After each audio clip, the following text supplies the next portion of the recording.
2024-এ যারা পরীক্ষা দিয়েছো ক্লাস 12 পল সায়েন্স ছিল, তো পল সায়েন্স ম্যাডাম দেখো তোমাদের যে এমসিকিউ আছে এমসিকিউগুলো সলভ করে দিয়েছেন। তোমরা সেখান থেকে যারা পরীক্ষা দিলে তারা মিলিয়ে নিতে পারো, আর যারা সামনের বছর পরীক্ষা দেবে তারা অ্যান্সারগুলো দেখে নাও। তো এখানে যে কোশ্চেনগুলোর অ্যান্সার রয়েছে সেগুলো আমি বলে দিচ্ছি তোমাদেরকে, তোমরা মিলিয়ে নিতে পারো বা দেখে নিতে পারো। প্রথমেই দেখো রয়েছে, ঠান্ডা লড়াইকে যুদ্ধের এক নয়া কৌশল বলেছেন ফ্রিডম্যান। দাঁতাত একটি ফরাসি শব্দ। সল্ট 2 স্বাক্ষরিত হয় কোন সালে? 1979 সালে। নেক্সট হচ্ছে, জাতীয় স্বার্থ হলো পররাষ্ট্রনীতির মুখ্য বিষয়। কে বলেছেন? J Frankl. এগুলো কিন্তু আমি করিনি, আমি দর্শনেরটা করেছি, পল সায়েন্স ম্যাডাম তোমাদের করে দিয়েছেন, সেটাই আমি তোমাদের জন্য পোস্ট করে দিলাম। নেক্সট হচ্ছে,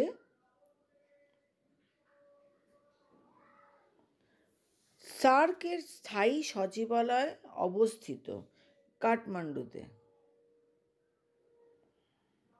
কোন সালে ভারত ও পাকিস্তানের মধ্যে লাহোর ঘোষণাপত্র স্বাক্ষরিত হয়? 1999 সালে। নিরাপত্তা পরিষদের অস্থায়ী সদস্যদের সংখ্যা হল 10টি। অর্থনৈতিক ও সামাজিক পরিষদের কত অংশ সদস্য প্রতি বছর অবসর নেন? 1/3। সম্মিলিত জাতিপুঞ্জের 193তম সদস্য রাষ্ট্র হল দক্ষিণ সুদান। আন্তর্জাতিক আদালতের বিচারপতিদের কার্যকাল হল 9 বছর।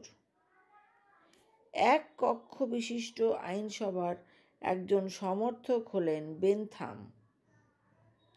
সবচেয়ে ক্ষমতাশালী বিচার বিভাগ রয়েছে, এটার অ্যান্সার কোনো কারণে ম্যাডাম মিস করে গেছেন। ব্রিটেনের আইনসভার উচ্চকক্ষের নাম হল লর্ড সভা। একক পরিচালকের একটি উদাহরণ হল মার্কিন যুক্তরাষ্ট্রের রাষ্ট্রপতি।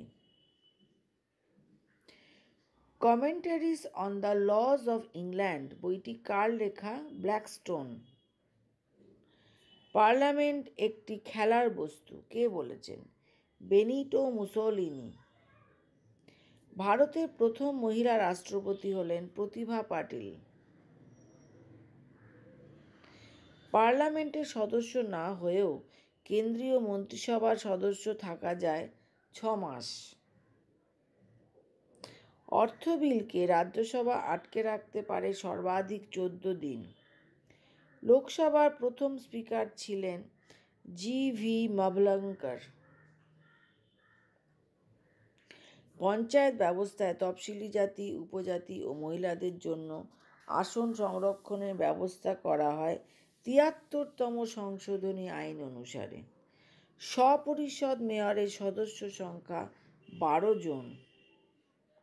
গ্রাম পঞ্চায়েতের প্রধান তার পদত্যাগপত্র পেশ করেন ব্লক উন্নয়ন আধিকারিকের কাছে।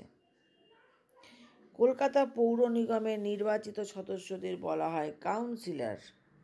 এরপরে দেখো রয়েছে সংক্ষিপ্ত প্রশ্নাবলী, যেগুলো তোমাদের 1 নম্বরের থাকে, সেগুলো তোমরা নিশ্চয়ই লিখতে পেরেছো, বা যারা পরীক্ষা দেবে তারা সামনের বছরের জন্য দেখে নাও কি কি আছে।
প্রত্যেকটাতেই মোটামুটি অথবা থাকে।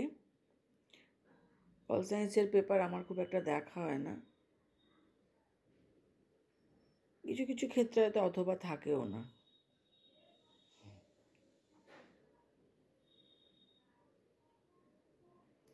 এখানে দেখো বিষয়ভিত্তিক প্রশ্ন রয়েছে, মানে যেটা 8 নম্বরের লিখতে হবে, তোমাদের 5টা লিখতে হবে। প্রত্যেকটাতে দেখো একটা করে অর রয়েছে।